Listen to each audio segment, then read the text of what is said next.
YouTube, it's Amanda. I am coming to you on, I can't remember what day it is, but I know it's a Monday, and it might be the 21st, I don't know what date it is. Just to let you guys know, an update. I know I hadn't posted in a couple of weeks, just been busy with work and kids getting out of school and the normal end of the year school things. I am so excited about this update today. Really excited. So I'm actually on my way to my I'm 10 weeks, so I guess it would be like a 10-week checkup or whatever.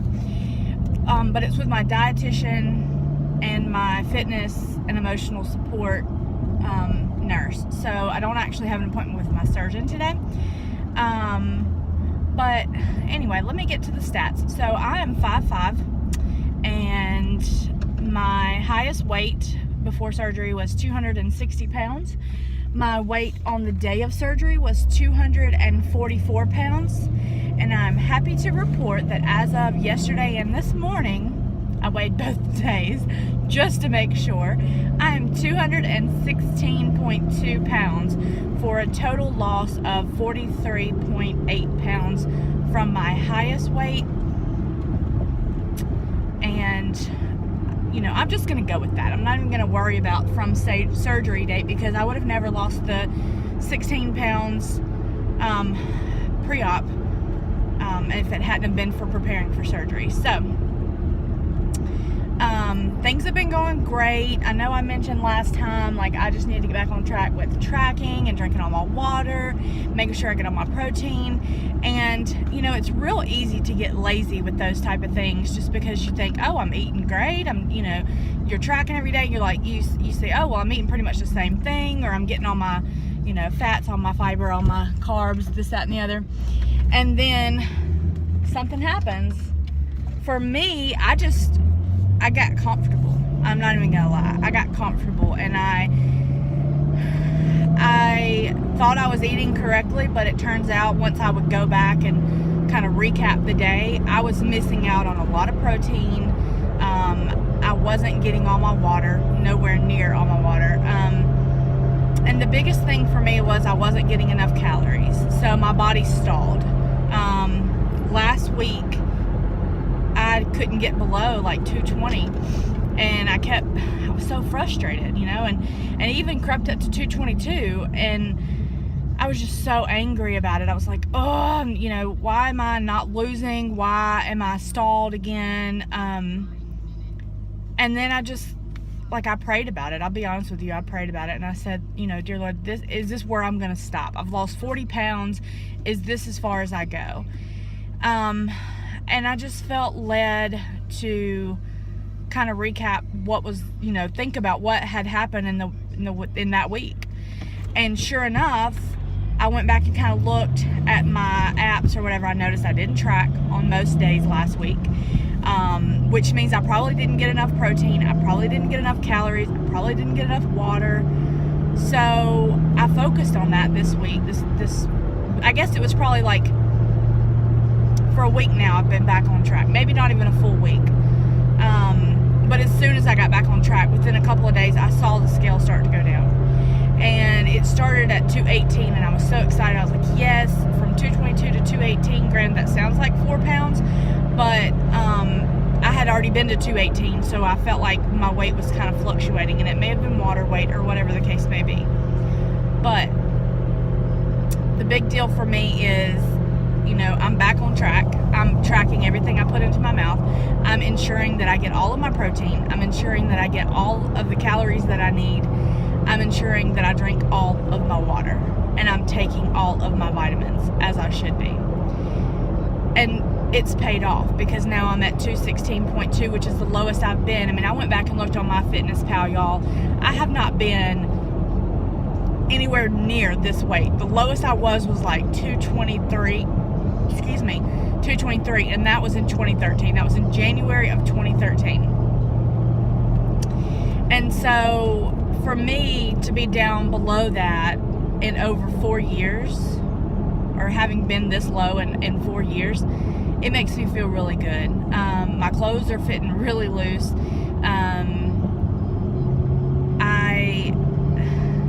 I'm excited to be able to fit into some of the clothes that I haven't been able to fit into in years.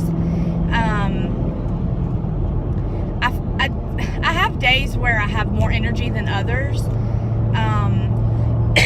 I know, like this morning, because I knew I was going to my fitness and emotional support nurse today, I had to have some coffee because I didn't have any energy this morning. So I figured I'll drink some coffee and I'll just make sure to do all my water throughout the day. And sure enough, I've got plenty of energy this morning, and I feel good. I did put, of course, a protein, like half of a protein shake in my coffee this morning, so that way I'm getting some protein first thing in the morning. And that's another thing that I noticed. I was forgetting to eat on my work weeks, like throughout the day, because turn the AC on, it's getting hot up in here.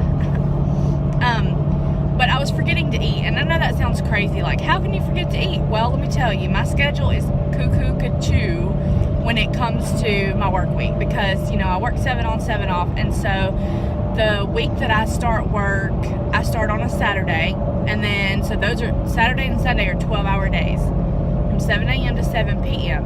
Those days I don't have a problem because I'm sitting at a desk and I kind of get bored, and so I remember, or I have reminders to eat, like, okay, eat breakfast at this time, eat a snack at this time, eat lunch, so forth and so on. But during the week, my schedule is so weird. For me, it's not weird, but to other people it might be. But the way that it's arranged, it's so hard to fit in all of my meals because of the way that I sleep and the way that my schedule goes. And so, like, first thing in the morning, okay, so let me just do it like this. All right, so on Monday, I go to work at 6 p.m. I get off at 2:30, 3 o'clock in the morning on Tuesday morning. I try to eat something around 1:30 to 2 so that I'm not starving when I wake up that afternoon. And I'll get to that in a second. But basically, if I eat something right before I go to bed, I really don't like to do that just because I feel like your body's not able to burn it and it just stores it. But this is going to have to work for me. So I'm eating something before I go to bed. When I get home, I go to sleep. I get a couple hours of sleep, and then I get my kids up for school at around 6:30. And I don't feel like eating right then. Like, I mean, who wants to eat at 6:30 in the morning? I don't. Especially since I'm trying to eat a little bit earlier. And then, so I get the kids off to school, around 8:30, sometimes even as late as 9 or 9:30, I get back in the bed. And I sleep until 2 or 3 that afternoon. So if I don't eat either right before I go to sleep at 2:30, or, well, I guess it would be like 3 o'clock in the morning, then when I wake up at 2 or 3, I'm not hungry because I don't get hungry. My stomach feels empty, yes, but I'm not hungry. And so sometimes I can even forget to eat until I get to work at 6 o'clock that night. So, then I'm going like 13, 15 hours without food, and then I have like a very small window to fit all my meals in, and it can be difficult because I can't constantly eat, and I can't eat big meals, so I can't get all my protein in. And that's when, a couple of weeks ago, that's when I realized I had an issue, and I had to look at my schedule, and I had to figure out what it was I could do to change this up some. And so that's when I said, okay, well, I'll just eat something before I go to bed, around 2:30, 3:30, whatever time it is I come in the morning. I'll eat something either right before I leave work or when I get home, and not anything big, but like a pack of tuna with a couple of wheat thins, or a protein shake, even just something to put in my stomach, and then I track that as part of my breakfast for that day. And then when I get up, I try to eat like a yogurt or like a cheese stick and maybe a couple of slices of deli meat or something like that, just something to get like protein and nutrients into my body. And then I eat like whatever meal I'm going to eat at like 6 or 7 o'clock that afternoon or that evening.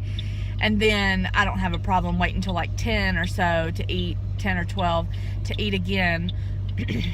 And so that has really helped me. I feel like that has helped me break my stall and start seeing loss on the scale again.